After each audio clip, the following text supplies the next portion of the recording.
अस्सलामुअलैकुम, welcome to promote Sindh YouTube channel. मैं आया दीपक। अॼु जो पंहिंजो टॉपिक है दीस एंड दोस्त जे बारे में। पंहिंजो लास्ट टॉपिक छा हुयो? दिस एंड दैट जे बारे में।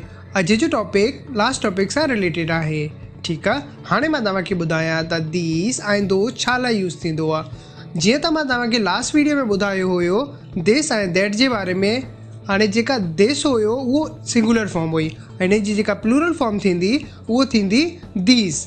ठीकु आहे, इन तरह मां लास्ट वीडियो में तव्हांखे दैट ॿुधायो हुयो, उहो हुयो सिंगुलर फॉर्म। हाणे हिन जी जेका प्लूरल फॉर्म थींदी उहो थींदी दोज़।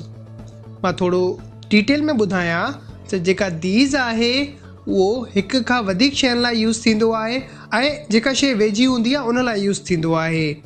ऐं जेका दोज़ आहे उहो हिक खां वधीक शइ लाइ यूज़ थींदो आहे ऐं परे जी शइ लाइ यूज़ थींदो आहे। ठीकु आहे, जीअं मां दिस ऐं दैट जो ॿुधायो हुयो त उहो हिकु शइ लाइ यूज़ थींदो हुयो दिस, ऐं वेझे जी शइ लाइ यूज़ थींदो हुयो, ऐं जेका शइ वेझी हुजे उन लाइ यूज़ थींदो हुयो। ऐं दैट जेका हुया उहो हिकु लाइ यूज़ थींदो हुयो ऐं परे जी शइ लाइ यूज़ थींदो हुयो। इन तरह इहो बि सेम आहिनि। ठीकु आहे, हिन में जेका फ़र्क़ु आहे उहो मां ॿुधाए छॾियो आहे। हिकिड़ी उहा शइ जेका मां लास्ट वीडियोज़ में टॉपिक कवर कया हुया उहो सिंगुलर फॉर्म हुया। ठीकु आहे, अॼु जेको मां ॿुधायां थो इहो प्लूरल फॉर्म्स आहिनि। ऐं हाणे मां तव्हांखे हिन जी कुझु एग्ज़ाम्पल्स ॿुधायां त तव्हांखे इहो शइ क्लियर थी वेंदी। ही मुंहिंजियूं पेनूं आहिनि। ठीकु, दीज़ आर माई पेन्स। छा चयो मां? These are my pens. हिन में छा यूज़ थिए पियो? दीज़। सही। अॼु जो टॉपिक पंहिंजो छा आहे? दीज़ ऐं दोस्त जे बारे में। हिकिड़ो ॿियो मां तव्हांखे दीज़ जो ॿुधायां। These are my shoes। ही मुंहिंजा बूट आहिनि। सही।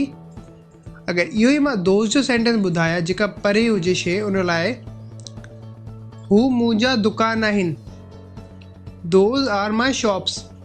सही। हिकिड़ो ॿियो सेंटेंस ॿुधाए छॾां त हू मुंहिंजा शागिर्द आहिनि। सही। हिन जो छा थींदो? Those are my students। Simple शइ आहे इहो त जेका शइ वेझी आहे ऐं हिक खां वधीक आहे उन लाइ दीज़ जो यूज़ थींदो, ऐं जेका शइ परे आहे उन लाइ दोस्त जो यूज़ थींदो। आई होप तव्हांखे इहो शइ क्लियर हूंदी। जेका तव्हांजा क्वेश्चन्स आहिनि उहो कमेंट में ज़रूरु पुछिजो। ऐं हिते ई अॼु जो लेक्चर थियो ख़तमु। मिलूं था नेक्स्ट वीडियो में। अल्लाह हाफ़िज़।